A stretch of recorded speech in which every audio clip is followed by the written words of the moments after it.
வைஷு அவர்களை அன்போடு பேச அழைக்கிறோம். அனைவருக்கும் வணக்கம். மீடியா, ப்ரெஸ், ஃப்ரெண்ட்ஸ், ஃபேமிலி, மேடையில் இருக்கிற எல்லா பெரியவங்களுக்குமே எங்களுடைய வணக்கம் அண்ட் நன்றி. எங்களோட இந்த படத்துக்கு ஆதரவளிக்க வந்த எல்லாருக்குமே பெரிய பெரிய நன்றி. எல்லா சீஃப் கெஸ்ட் எல்லாருக்குமே. எனக்கு இந்த படத்தில் இவ்வளோ ஒரு பெரிய ஆப்பர்ச்சுனிட்டியை பண்ணி கொடுத்த உமாபதி சாருக்கு தான் நான் இந்த தருணத்தில் ஒரு மிகப்பெரிய நன்றி சொல்லணும். ஏன்னா ஃபஸ்ட் லைன் தயாரிப்பில் வெளிவந்த ஒரு முதல் படம். இது ஜஸ்ட் ஒரு ட்ரைலர் தான், இன்னும் மெயின் பிக்சர் நிறையா இருக்குது அப்படின்ற மாதிரி ஃபஸ்ட் லைன் தயாரிப்பில் இன்னும் நிறைய படங்கள் வரப்போகுது. ஸோ இந்த படத்தோட டைரக்டர் கிருஷ்ணவேல் சாருக்கும் என்னோடய நன்றி. அண்ட் விவேகா சாரோட லிரிக்ஸில் சூப்பரான ஒரு பாடல் வந்திருக்கு, எல்லாருமே பார்த்துருப்பீங்க. என்னோடய ஃப்ரெண்ட் ஸ்வேதா பாடியிருக்காங்க. ஸோ இந்த மாதிரி படங்களுக்கு உங்களுடைய ஆதரவு கொடுக்கணும் அப்படின்னு கேட்டுக்கிறோம். ஏன்னா ஒரு டிஃப்ரெண்ட்டான அட்டம்ப்டில் இந்த படம் பண்ணியிருக்கோம். ஒரு ஸ்ட்ராங்கான மெசேஜை கன்வே பண்ணியிருக்கோம். நிறைய ஸ்ட்ரகிள்ஸ் தாண்டி இந்த படத்தை ரிலீஸ் பண்ணுறோம். அண்ட் சார் சொன்ன மாதிரி எல்லா ஆர்டிஸ்ட்டுக்குமே ஃபேம் அப்படின்றது தான் எல்லாருமே எக்ஸ்பெக்ட் பண்ணுவாங்க. நாங்கள் என்ன தான் எங்களோட முகத்தை காட்டாமல் நடிச்சிருந்தாலும் இந்த படம் வெளிவந்ததுக்கப்புறம் நிறைய பேர் நிச்சயமாக எங்களை பாராட்ட போகிறாங்க. இந்த படம் ஒரு மிகப்பெரிய ஒரு வரவேற்பை பெற்றுக் கொடுக்கும் அப்படின்றது நானும் சரி, என்னோட கோ ஆர்டிஸ்ட்டும் சரி ஒரு எக்ஸைட்டடாக வெயிட் பண்ணிகிட்டு இருக்கோம் இல்லையா. என்னதான் நம்ம முகம் காட்டாமல் நடித்தாலும் நிச்சயமாக சார் ட்ரெஸ் கோடு, ஆமாம், இது கோயின்சிடென்ட்டாக தான் அமைஞ்சது. எல்லாருமே பிளாக்ல ரெஜிஸ்டர் பண்ணுறாங்க. ஸோ அங்கேயே எங்களோட படத்தோட அந்த யுனைட்டி உங்களுக்கு தெரியும்னு நினைக்கிறேன். ஸோ நிச்சயமாக தேட்டரில் போய் பாருங்கள். இந்த மாதிரி நிறைய படங்களுக்கு ஆதரவு கொடுங்க. Thank you so much. Thank you ma'am.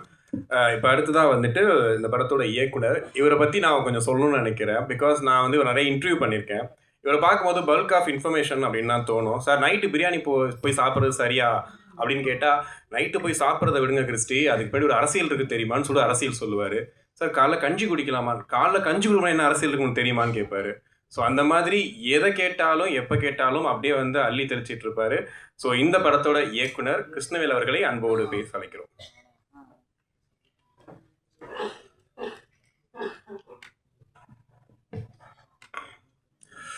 எல்லோருக்கும் வணக்கம்.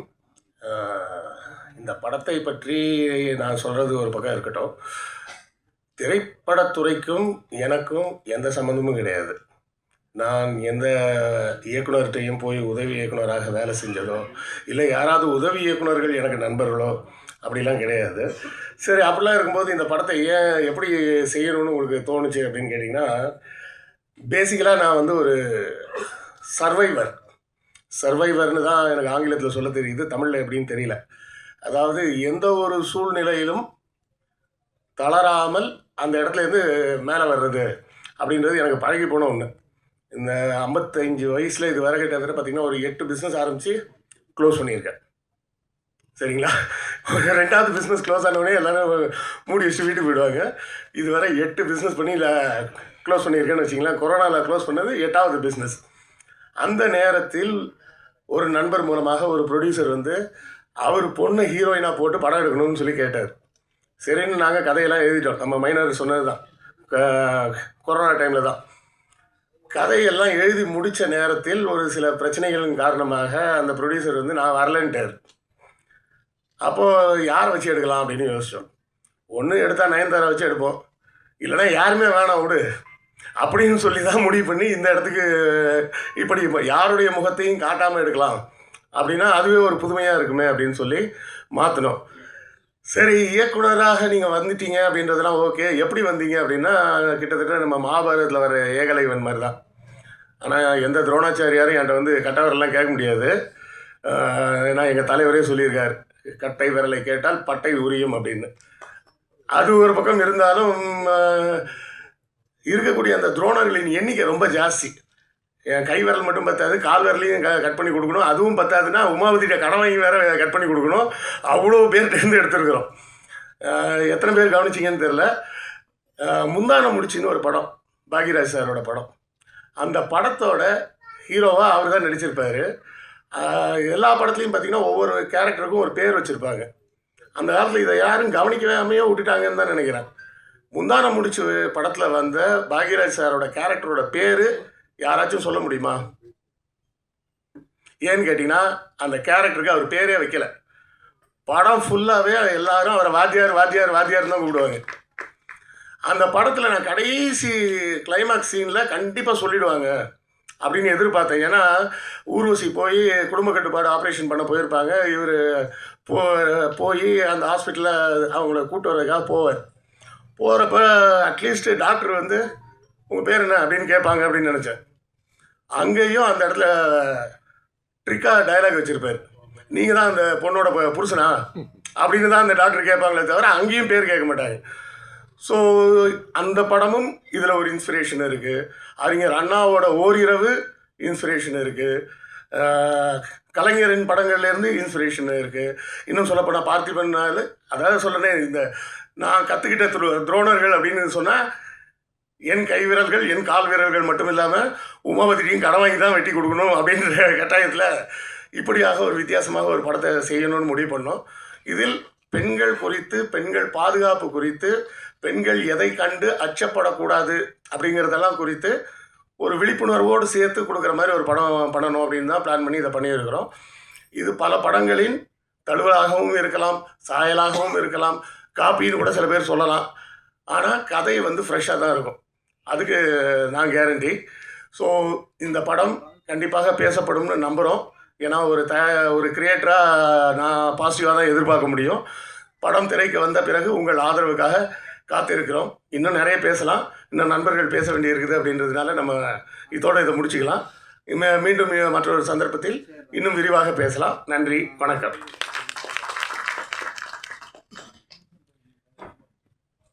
நன்றி சார். அடுத்ததாக இயக்குனர் தயாரிப்பாளர் திரு NP இஸ்மாயில் அவர்களை பேச அழைக்கிறோம்.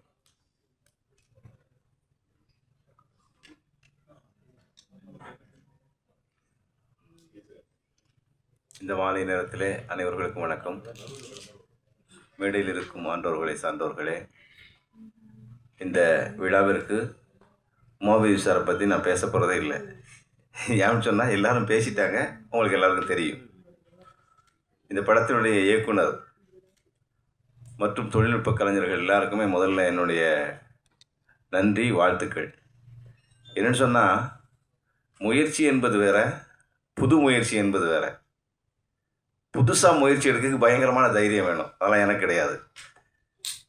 ஏன்னு சொன்னால், ஒரு கதையை படமாக பண்ணி வியாபாரம் பண்ணுற மாதிரி தான் நான்லாம் யோசிப்பேனா இருக்கும். அதையும் தாண்டி நான் யார் என்று காமிக்கணும் அப்படின்னு நினைக்கிறாங்க பார்த்தீங்களா, அதுக்கு முதல்ல இயக்குனர் ஐயா அவர்களுக்கு நன்றியை சொல்லணும். அடுத்ததாக அப்படிப்பட்ட இயக்குனரை தேர்வு செய்து நான் தயாரிக்கிறேன்னு சொல்கிறாங்களே, அது அவருக்கு டபுள் நன்றி சொல்லணும். ஏன்னு சொன்னால், ஒரு புதிய முயற்சியை இயக்குனர் கையில் எடுத்திருக்கிறாரு. அந்த முயற்சிக்கு ஒரு ஸ்டேஜை கொடுக்கறதுக்காக வேண்டி உமாபதி சார் ப்ரொடக்ஷன் பண்ணியிருக்கிறாரு. இதுக்கு மேலே தான் வியாபாரம் அப்படிங்கிறது, அதெல்லாம் நம்ம விட்டுருவோம். அந்த முயற்சி எடுத்ததற்கு தயாரிப்பாளர்களுக்கும் டைரக்ட் சார் அவர்களுக்கும் மற்ற இதில் ஒர்க் பண்ண எல்லாருக்கும் என்னுடைய முதல் நன்றி. அடுத்து ட்ரெய்லர் நம்ம பார்த்தோம், பாடலையும் பார்த்தோம். பாடலாசிரியை பற்றி நான் சொல்ல வேண்டிய தேவையில்லை, எல்லாருக்கும் தெரிந்தவர், உலக அறிந்தவர். பாடகியும் நல்லா பாடியிருந்தாங்க, மியூசிக் டைரக்டர் நல்லாவே பண்ணியிருந்தாங்க. இந்த படம் புதிய முயற்சியாக அவங்க எடுத்துட்டேன் அப்படின்னு எல்லாருமே சொல்லிட்டாங்க. இந்த புதிய முயற்சி எடுக்கக்கூடியவர்களுக்கு அவர் பத்திரிக்கைக்காரங்க, நீங்கள் எல்லாருமே கண்டிப்பாக சப்போர்ட்டும் பண்ணிடுவீங்கிறது எனக்கு தெரியும் கண்டிப்பாக. அதே போல் இந்த படத்தை தேட்டரில் வந்து எல்லாரும் பார்த்து ஒரு வெற்றி படமாக என்று உங்களுடன் தாழ்மையுடன் கேட்டுக்க. நன்றி, வணக்கம். நன்றி சார். அடுத்ததாக இப்போ வந்து முன்னாடி குறிப்பிட்டு சொல்லியிருப்பாங்க, ஜீவா கூட சொல்லியிருந்தாரு, இந்த மாதிரி எவ்வளோ பெரிய விஷயமா இருந்தாலும் ரொம்ப அசால்ட்டாக ஒரு ஷர்ட்டு நீங்கள் கூட பார்த்துருப்பீங்க, இன்னைக்கு கூட அந்த மாதிரி தான் வந்திருப்பார். ரொம்ப ஜாலியாக உட்காந்து பேசக்கூடியவர். நாங்களாம் ஒரு இன்டர்வியூ பண்ண போகிறோம் அப்படின்னா சிரிச்சுக்கிட்டே தான் இருப்போம். ரீசெண்டாக ஃபேன்ஸ் மீட் கூட அவருக்கு வச்சுருந்தாங்க. ஸோ அந்த அளவுக்கு ரசிகர்களை வந்து பேசுகிற பேச்சை, எவ்வளோ பெரிய உலக செய்தி, புரிஞ்சிக்க முடியாத செய்தியை கூட ரொம்ப அசால்ட்டாக நம்ம ஊரில் ஏதாவது ஒரு எடுத்துக்காட்டை சொல்லிடுவார். ஸோ அப்படிப்பட்ட ஒருத்தர் தான் இப்போ கூப்பிட போகிறோம். ஸோ இந்த படத்தோட தயாரிப்பாளர் ஃபர்ஸ்ட் லைன் உமாபதி அவர்களை அன்போடு பேச அழைக்கிறோம்.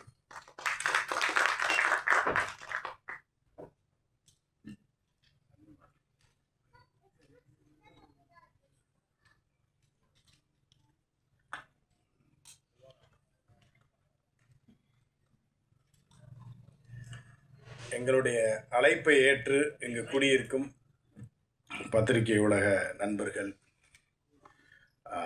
மற்றும் எங்களுடைய அழைப்பை ஏற்று இங்கு வந்திருந்த என்னுடைய குடும்ப நண்பர்னு சொல்ல முடியாது, அவர் குருன்னு சொல்ல முடியாது, அவர் எப்படி சொல்கிறதுனே எனக்கு தெரியல. அவர் வந்து திரைத்துறையில் வந்து நிறையா பாக்யராஜ் சார்கிட்ட வந்து அவர் ஒரு சின்ன வயசில் பிரமிச்சு அவருடைய படங்களை பார்த்தது வேறு. அதற்கப்புறம் பின்னால் பத்திரிகையாளர் ஆனதுக்கப்புறம் அவருடைய நட்பு, என்னுடைய முதல் புத்தகத்தை வந்து சந்திரபாபு நாயுடு வெளியிட்டார் முதலமைச்சராக இருக்கும்போது. ஒரு 2004 அந்த புக்கு ரிலீஸ் ஆச்சு. அதில் பெரிய லாஸ் ஆச்சு. அது அவர் 2வது புக்கை ரிலீஸ் பண்ணி வச்சவர் பாக்யராஜ் சார் தான். அது பாலுமகேந்திரா சார் வந்து என் மீது கொண்டிருந்த மிகுந்த அன்பு. அவர் ரொம்ப ரொம்ப க்ளோஸ் எனக்கு.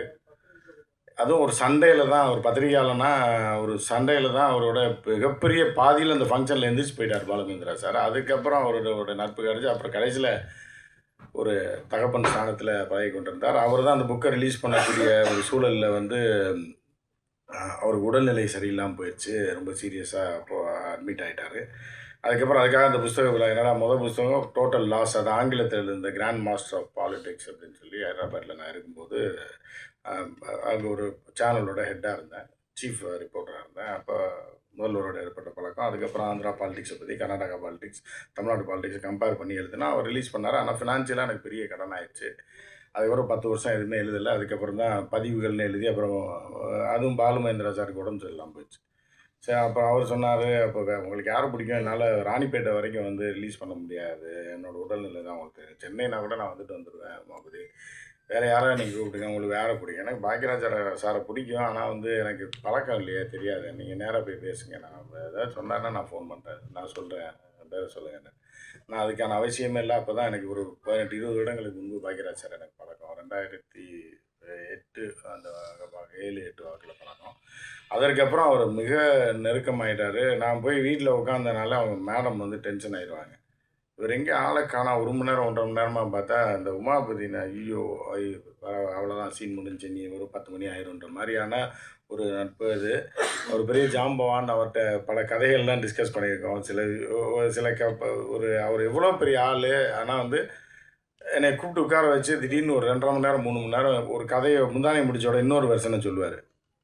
இதாங்க பண்ணது அப்படின்னு சொல்லி கடைசியாக இது பண்ணுவார். அந்தளவுக்கு என் மீது அன்பு கொண்டவர். அதே மாதிரி இன்டர்நேஷ்னல் பாலிடிக்ஸில் எதுவாக இருந்தாலும் சரி, ஏதாவதுன்னா கேட்பார். அவருக்கு எனக்கு உள்ள நட்பு ஒரு நீண்ட நட்பு. அதனால் எந்த நிகழ்ச்சியாக இருந்தாலும் சரி, அவர் இல்லாமல் நடக்காது. என்னோடய ஃபேன்ஸ் மீட்டுன்னு சொல்லி அரம்நாடு பத்திரிகையில் ஏதோ ஒன்று நடத்துகிறாங்க. அப்போ கூட சார் தான் இருந்தார், திரு அமீர் அவர்கள் வந்திருந்தாங்க. ஸோ அதே மாதிரி என்னுடைய குடும்ப நண்பரான விவேகா, அதே மாதிரி இயக்குனர் கிருஷ்ணவேல். இந்த படம் எப்படி ஆரம்பிக்கப்பட்டது அப்படின்னா, கிருஷ்ணவேல் வந்து என்னுடைய நண்பர். அது சமீபத்தில் இந்த யூடியூப் காலங்களில் ஜீவா டுடேயில் பேசிகிட்டு இருந்தோம். அதுக்கப்புறம் அந்த இதை வைத்து ஒரு நட்பு. அப்புறம் என் கூட ரொம்ப பழக ஆரம்பித்தார். 2 பேரும் பயங்கர ஃப்ரெண்ட் ஆகிட்டோம். அப்போ என்ன பண்ணார்னா, ஒரு படத்தை வந்து தயாரித்து எடுத்து ஃபினிஷ் பண்ணியிருந்தார். அதை பார்க்கணுன்னு ரொம்ப நாளாக சொல்லிட்டு இருப்பார். நான் கேஷுவலாக சொல்லுவேன், சரி ஏதோ காமெடி பண்ணுறாரு போல், ஏதோ படம் பண்ணியிருக்காருன்னு சொல்கிறாரு. இது ஆள் இல்லாத படமா, ஆள் இருக்க படத்தையே பார்க்க எவனும் வரமாட்டான், ஹீரோ படமே தொங்கிடுது. இந்த ஒரு பெரிய ஹீரோ இருந்தார், அவர் வந்து உலகநாயகனாக இருந்து ப்ரொமோட் பண்ணாங்க, அதோட அவர் காலி. அவர் வந்து விண்வெளி நாயகன். நாங்கள் சும்மா பேசி இருப்போம் யூடியூப்பில், இவர் எப்படி விண்வெளி நாயகன் ஆக்கிடலாமே.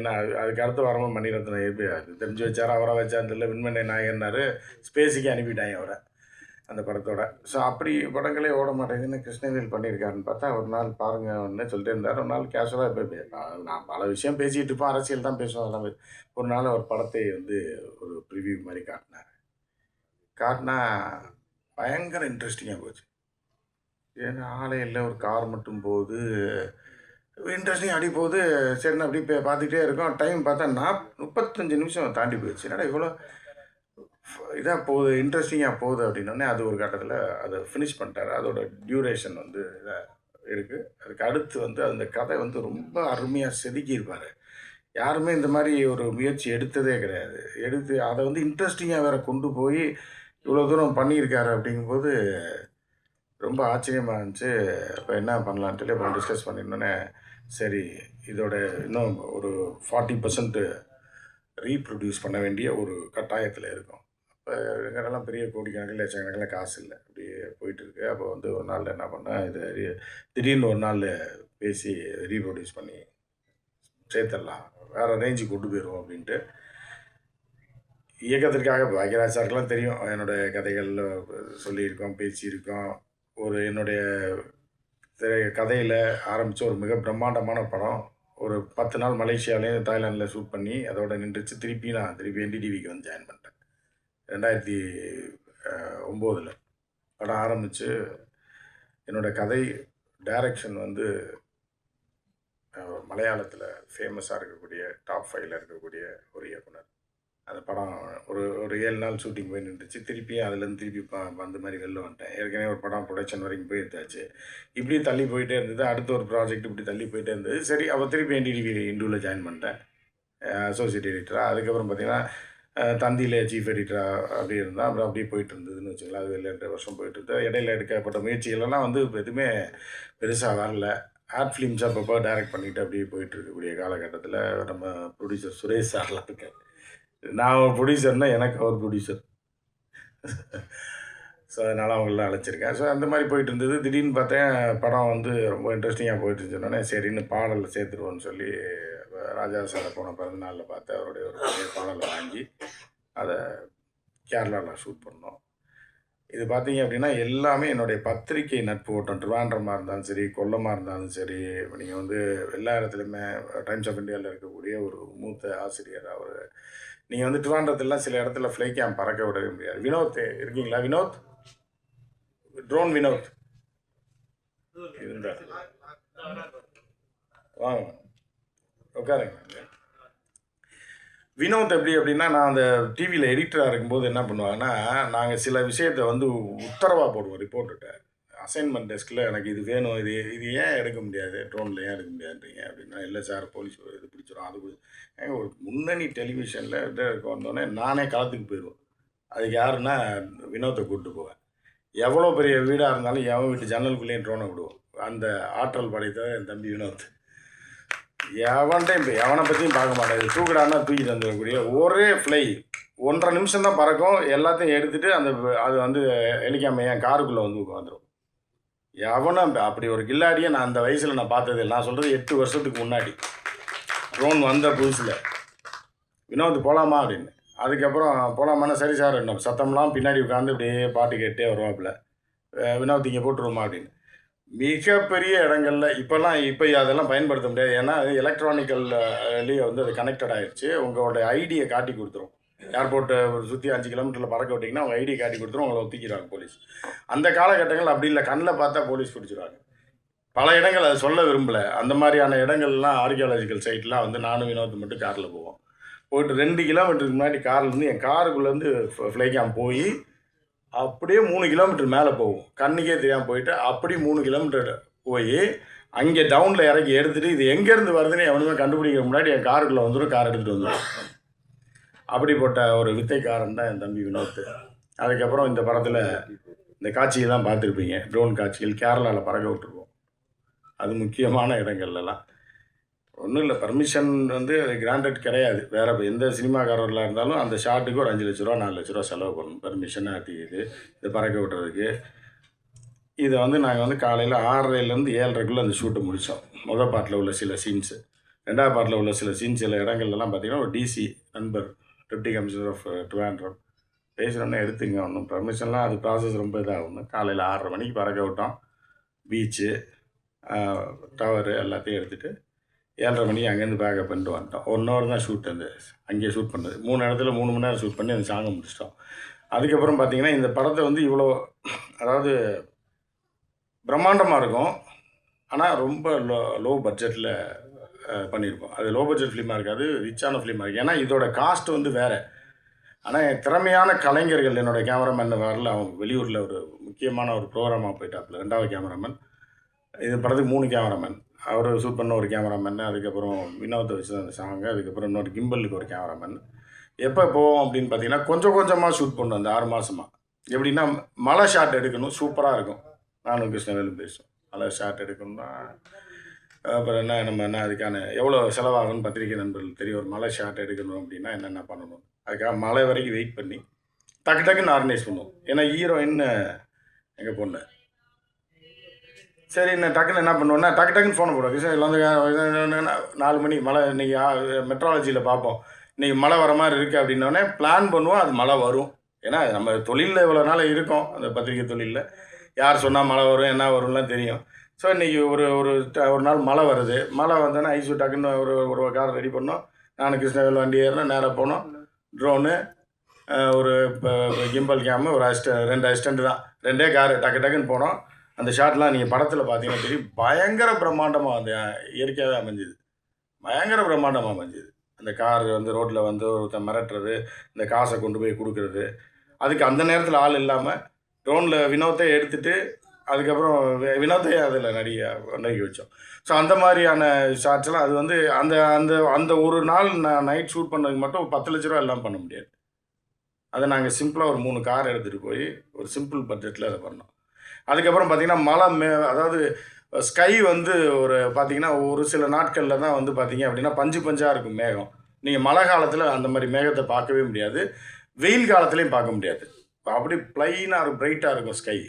ஆனால் இது 2க்கு மிடில் இருக்கக்கூடிய அந்த ஜூன் மாதம், இந்த நம்ம தமிழ்நாட்டில் கேரளாவில் ஜூன் மாதத்தில் ஸ்கையே தெரியாது, அடமழை பெஞ்சிட்டே இருக்கும். தமிழ்நாட்டில் ஒரு விதமான ஒரு லைட்டிங் இருக்கும், ஒரு ப்ளூ ஸ்கை, அதில் பஞ்சாக மேகங்கள் இருக்கும். அந்த மாதிரி மேகம் தெரிஞ்சாலே கேமரா எடுத்துகிட்டு போயிடுவோம் பீச்சுக்கு. ஐஸு கிளப்பி விட்டு அதில் இந்த சாங்கில் பார்த்துருப்பீங்க, கையை கட்டி நிற்கிறது, ஜம்ப் பண்ணுறது, இந்த நிறையா சீன்ஸ்லாம் இருக்கும். அதெல்லாம் பார்த்திங்கன்னா ஒரு ½ டே ஷூட்டுங்க. போனோம், நேராக போனோம். அதுக்கு வந்து ஐஸோட ஒத்துழைப்பு ரொம்ப, அதாவது ஒரு கதாநாயகியாக இருந்து அதெல்லாம் பார்க்காம நம்ம வீட்டு பிள்ளை, அதனால் வந்து டக்குன்னு கிளம்புவோம். அப்படியே கிளம்புவோம், கேமராமேன் 2 அசிஸ்டன்ட்டு, அவ்வளோதான். இது பெரிய டீமு, அது இது ஃபுட்டு கிட்டெல்லாம் எதுவுமே இருக்காது. அப்படி போவோம், ஏதாவது ஒரு ஹோட்டலில் சாப்பிடுவோம். கேரளாவில் போனோம், ஷூட் பண்ணோம். ஃபுல்லாக ஒரு 1½ நாள் ஷூட்டிங்கு. 2வது சாங்கு அரை நாள் தான், ட்ராவலிங்லேயே ஒரு நாள் போயிடும். அந்த போட் ஷாட்லாம் பார்த்திங்கன்னா ஒரு ½ டே தான் அங்கே ஷூட் பண்ணோம். அதுக்கப்புறம் ட்ரிவாண்ட்ரத்தில் on the way to Trivandrum, அப்புறம் அந்த இன்னும் நிறையா காட்சிகள்லாம் இருக்குது, இன்னொரு சாங்கில் வரும். அது எல்லாமே பார்த்திங்கன்னா லொக்கேஷன் சேஞ்சு. இப்போ ஒரு 8 லொக்கேஷன் மாறி இருப்போம். அந்த 2 நாளில் 8 லொக்கேஷன் மாறி எடுத்து அவ்வளோ ஃபாஸ்ட்டாக எடுத்து அதை பண்ணியிருக்கோம். ஸோ இந்த மாதிரியான இதெல்லாம் வந்து எங்களுக்கு வந்து ஒரு உந்துதலாக இருந்தது. இந்த மாதிரியா ரொம்ப சின்ன பட்ஜெட்டில் பண்ணணும் அப்படின்றதில் இருந்ததுனால இப்படியெல்லாம் வந்து இதை நாங்கள் பண்ண முடிஞ்சது அப்படின்னு பார்க்குறோம். இதை ஒரிஜினலாக பண்ணியிருந்தோம்னா நிறையா செலவு பண்ணி தான் பண்ணியிருக்கோம். அதுக்கு எல்லாரோடைய ஒத்துழைப்பு, இப்போ டைரக்டராக இருந்தாலும் சரி, கோ ப்ரொடியூசராக இருந்தாலும் சரி, கேமராமேனாக இருந்தாலும் சரி, கிம்பல் ஆப்ரேட்டராக இருந்தாலும் சரி, படத்துக்கு தான் என்னுடைய அருமை நண்பர் ஆரம்பம் 2 நாள் ஒர்க் பண்ணார். அவர் திரைத்துறையில் ஒரு நீண்ட அனுபவம் வாய்ந்த ஒரு 4-5 படங்கள் செய்த ஒரு கேமராமேன். அவரும் எனக்காக 2 நாள் வந்து ஒர்க் பண்ணி கொடுத்தாரு. ஸோ இப்படி நிறைய நண்பர்களோட உதவியோடு இதை முடிச்சிருக்கோம், அந்த படத்தை முடிச்சிருக்கோம். இதுக்கு முன்னாடியே நம்ம பண்ணியிருக்கலாம். இந்த ப்ரொடக்ஷனை பொறுத்தளவுக்கு நம்ம ஒரு பத்திரிக்கையாளனை பார்த்துருப்போம். சில பேர் வந்து ப்ரெஸ் மீட் வைப்பான், எல்லாத்தையும் சொல்லுவாங்க. இப்போ பூஜை அன்னைக்கு பார்த்தீங்கன்னா பேசுகிறது வேறு மாதிரி இருக்கும், ஆனால் அந்த படமே எடுக்க மாட்டாங்க. அது ஒரு பப்ளிசிட்டிக்காக, ப்ரெஸ்ஸில் பேர் வரும் அப்படின்றதுக்காக எல்லாம் பார்த்துருக்கோம். அதை நம்ம பத்திரிக்கையாளராக பார்த்துருக்கோம். ஸோ அப்படிலாம் இருக்கக்கூடாது. படத்தை முடித்து விட்டு தான், படத்தை ஃபஸ்ட் காப்பி அவுட்டு எடுத்துகிட்டு தான் இந்த படம் பண்ணுறோன்னே யாருக்குமே தெரியாது. கிருஷ்ணவேலு அது வரைக்கும் சொன்னதே கிடையாது. அது பழைய நண்பர்கள், அவருக்கு தெரியும். இப்போ இந்த யூடியூப் ரூட்டர்ஸாக இருந்தாலும் சரி, இப்போ நம்ம செந்தில்வேல், நம்ம ஜீவாக்கெல்லாம் ரைட்டாக தெரியும், ஆனால் என்ன பண்ணுறாங்கன்னு தெரியாது. அதே மாதிரி இன்னொரு மிகப்பெரிய நன்றியை சொல்லணும் என்னென்னா, வந்து டாப்பில் இருக்கக்கூடிய நீங்கள் இந்த ஓ சொல்கிறியா மாமா, ஓ சொல்கிறியா மாமா பாட்டு வந்து கிளின்னு கிழிச்சிட்டு இருக்கு எல்லா இடத்துலையும். எங்கே போனாலும் அந்த பாட்டு பாடிக்கொண்டு இருக்கிறது. ஸோ அந்த நேரத்தில் வந்து நட்பின் காரணமாக ஒரு சிறிய பட்ஜெட் படத்திற்கு ஒரு பாடலை எழுதி கொடுத்துருக்கிறார் என்னுடைய அருமை சகோதரர். அது மிகப்பெரிய இன்றைக்கி டாப் 3 கவிஞரில் அவர் ஒருத்தர். இன்றைக்கி வந்து பார்த்திங்கன்னா தெலுங்கில் போய் கேட்டிங்கன்னா, கன்னடத்தில் கேட்டிங்கன்னா இவர் பேரை தான் சொல்லுவாங்க. ஸோ அப்படி ஒரு கவிஞர் வந்து என்னென்னா, சொன்ன உடனே வந்து சில காட்சிகளை அவருக்கு காமிச்ச உடனே நான் எழுதி தரேன், ஒன்றும் பிரச்சனை இல்லைன்னாரு. அதே மாதிரி இசையமைப்பாளர் பார்த்தீங்க அப்படின்னா, இப்போ பிக் ஸ்க்ரீனில் இன்றைக்கி தான் போட்டு பார்க்குறோம். அதுக்கு முன்னாடி நம்ம மினி ப்ரிவியூவில் போட்டு பார்த்துருக்கோம். அதுலேயே அதோட எஃபெக்ட் தெரியும். இன்றைக்கி பிக் ஸ்க்ரீனில் பார்க்கும்போதும் இந்த மாதிரி ஒரு தியேட்ரிக்கல் எஃபெக்டில் பார்க்கும்போது அவரோட ஒர்க்கு வந்து மிக அருமையான ஒர்க்கு. மிக அருமையாக அந்த ஒரு பாட்டை வந்து நண்பர் போட்டிருக்காரு. அப்படிங்கும்போது அவர் எங்கள் ஊருக்காரரு, என்ன போட்டிருக்காரு அப்படிங்கும்போது எனக்கு மிகுந்த சந்தோஷம், பெருமை. அதே மாதிரி சாருக்கு நன்றி சொல்லிக்கிறேன். யாருன்னா விவேகா சாருக்கு, டேரக்டர் சார்பிலையும் நன்றி சொல்லிக்கிறேன். ஏன்னா அவர் வந்து எனக்கு ரொம்ப நெருங்கிய நண்பர். நாங்கள் பல நாடுகளுக்கெல்லாம் போய் சுற்றியிருக்கோம், தமிழ் மாநாடுகளுக்கெல்லாம் போயிருக்கோம். ஆனால் அவர் ரொம்ப யதார்த்தமான ரொம்ப கேஷுவலான ஒரு ஒரு மனிதர் அப்படின்றது எனக்கு தெரியும். அதை பற்றி நம்ம இப்போ சொன்னோம்னா இப்போ நம்ம பாட்டு எழுதினால புகழ்ந்து சொல்கிறாங்கன்னு சொல்லுவாங்க. ஸோ அந்த மாதிரி அவருக்கும் என்னுடைய நன்றியை தெரிவித்துக் கொள்கிறேன். நான் வந்து கிருஷ்ணவேல் அவர்களுக்கும் ஒத்துழைப்பு கொடுத்த கிருஷ்ணவேல் அவர்களுக்கும் நன்றி. எல்லாரோடைய ஒத்துழைப்பு எல்லாரும் யாருக்குமே எந்த ஈகோவும் கிடையாது. எல்லாருமே நண்பர்களாக இருந்ததுனால தான் ஐசுவாக இருந்தாலும் சரி, கணேஷாக இருந்தாலும் கணேஷ் வந்து அந்த சாங்குக்காக கணேஷை ஷூட் பண்ணோம். ஏன்னா அதில் ஃபேஸ் எதுவுமே வராது. அது வாய்ஸ் வில்லனோட வாய்ஸ் யார் அப்படின்னு பார்த்தீங்கன்னா கணேஷ் தான் ஹீரோ கம் வில்லன் அந்த கேரக்டரில். அது வாய்ஸ் யார் உண்மையான வில்லன் ஹீரோ யாருன்னா இவர் தான், கிருஷ்ணவேலோட வாய்ஸ் தான் அது. ஏன்னா அந்த வாய்ஸ் வந்து அந்த படத்துக்கு ஒரு பெரிய ப்ளஸ். நான் வந்து நிறையா இதை மாற்றிருக்கோம். எல்லா அது ஹீரோயின் வந்து சில சூழ்நிலையில் டோட்டலாக எல்லா ஹீரோயின் வாய்ஸ் ஃபுல்லாக ஐசு மாற்றினோம். ஃபுல்லாகவே ஃபஸ்ட்லேருந்து மாற்றினோம். ஹீரோ வாய்ஸ் வேறு ஒருத்தர் எல்லாத்தையும் மாற்றிட்டோம். ஆனால் அதில் வந்து ஒரு மிக முக்கியமான அதில் ஒரு ஒரு நடுவில் போகக்கூடிய ஒரு ஒரு முக்கியமான லைன் என்னென்னா கிருஷ்ணவேலோட வாய்ஸ். ஸோ அது மிகப்பெரிய ஒரு பலமாக இந்த படத்துக்கு இருக்கு. அவர் அந்த மாடுலேஷன் யதார்த்தமாக அவர் பேசியிருக்காருன்னு நினைக்கிறேன். நடைமுறையில் பேசினாரான்னு தெரியல. அது ரொம்ப இன்ட்ரெஸ்டிங்கான ஒரு வாய்ஸ் அது. அது நீங்கள் பார்த்தீங்கன்னா நிச்சயம் பாராட்டுவீங்க. அதே மாதிரி இங்கே வந்து இந்த இப்போ டிஎஸ்ஆர் சுபாஷ் அவர்களுக்கும், என்னுடைய அருமை நண்பர் அப்பு பாலாஜி அவர்களுக்கும், கமலஹாசன் அவர்களுக்கும், என்னுடைய அருமை நண்பர் ரமேஷை இதில் கொண்டு வர நினச்சேன். அதே மாதிரி என்னுடைய டைரக்டர் சுரேஷ், என்னுடைய நெருங்கிய நண்பர் எத்தன் சுரேஷ், எத்தன் படத்துடைய இயக்குனர், நியா 2 போன்ற படங்களை இயக்கிய ஒரு சீனியர் இயக்குனர், எனக்கு நீண்ட கால நண்பர், பர்சனல் நண்பர். இங்கே வந்து வாழ்த்துனதுக்கும் நன்றியை தெரிவித்துக் கொள்கிறேன். அதே மாதிரி பார்த்தீங்கன்னா ப்ரொடியூசர் கவுன்சில் ராஜா சார், அது வந்து என்னென்னா அது நான் பணம் போடாத பார்ட்னர் மாதிரி அவர். அந்த மாதிரி 2 பேரும் அவ்வளோ க்ளோஸு. அந்த மாதிரி இருக்க என்ன அருமை நண்பர் கசாலி, எனக்கு மிக அவசரம்னா மட்டும்தான் அவர் ஞாபகம் வரும், கூப்பிடுவேன். மித்த நேரத்தில் மறந்துடுவேன் அவரை. அது அவருக்கே தெரியும்.